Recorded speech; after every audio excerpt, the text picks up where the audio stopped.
Halfway mark of the season, how would you judge your own season so far in comparative to the rest of your career?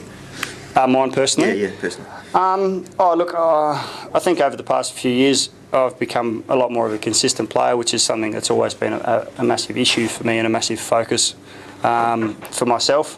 And look, I'm enjoying playing footy. I've enjoyed playing, footy ever since I got here. I've really enjoyed it, and it's nice to play well as an individual. But I mean, on the other side, the major thing that drives me still as a player is to play finals. I mean, I've been in the system for 10 years now, and I've never played finals, and it's really starting to get at me. So that's the main thing that's driving me. And if I can do my bit to help us win games, then generally when you're winning, everyone's playing well. So is that consistency brought about just by maturity, or is it a case of just knowing with a bit more insight what your strengths and weaknesses are? I mean, Steve always used to talk about it with cricket. There's some shots you put away and others you play and focus on. Yeah, look, I think as you get older, you don't learn things until you get older. And when I came here, I learned some things and got taught some things which I wonder now how I didn't, know as a kid and stuff. But I think that's just a maturity thing and a coming of age and understanding the game a bit better and understanding, what your strengths are a bit more and working on your weaknesses,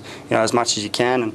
And just to try and stay involved in the game. I think that's the main key thing for me is staying involved in the game, because I used to have lots of fade outs in different quarters and bits and pieces. So me thinking about what I can do if I'm in one of those phases. I need to try and get around the ball, try and get a tackle, make a contest, do whatever I can to still be involved in the contest, and that makes you more involved in the game and more chance to have an influence on the game. You talk about fade outs, Jay. Obviously Justin Westhoff didn't have his best game on the weekend. Can we expect him to respond against the Dogs? Yeah, absolutely. I think there was quite a few players on the weekend that didn't have their best games by any stretch, but Westy's a fantastic player, and I've got no doubt that he'll bounce back this week. He works hard every week on the training. He does lots of extras, more than most blokes do. He's fantastically competitive, and he'll run hard this weekend and do what he can. And he reviewed his game, and we sit down and have a look at it with each other, and we're up and about and ready for a good training week, and hopefully come away with a win going into our break. Having talked about obviously your experiences with that, have you sort of passed some things on to him, how to sort of get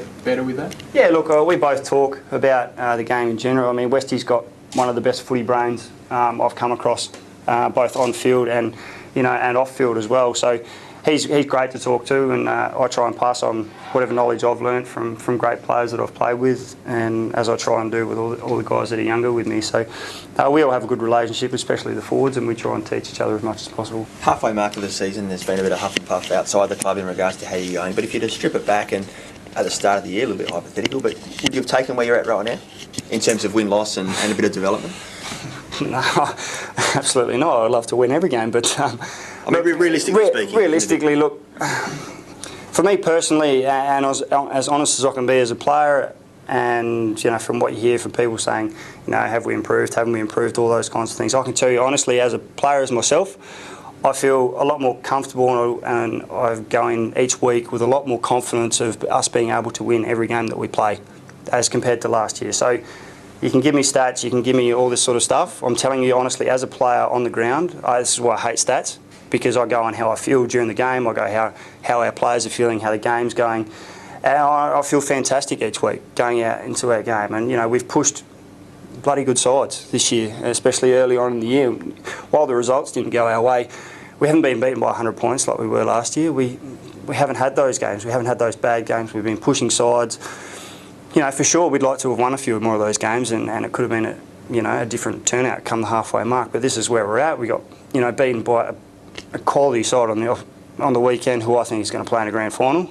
And I don't think we embarrassed ourselves by any stretch. And that's just me personally as a player, and being as honest as I can, without looking at any stats and all that sort of stuff, just from how I feel this year compared to last year. That's as honest as I can be.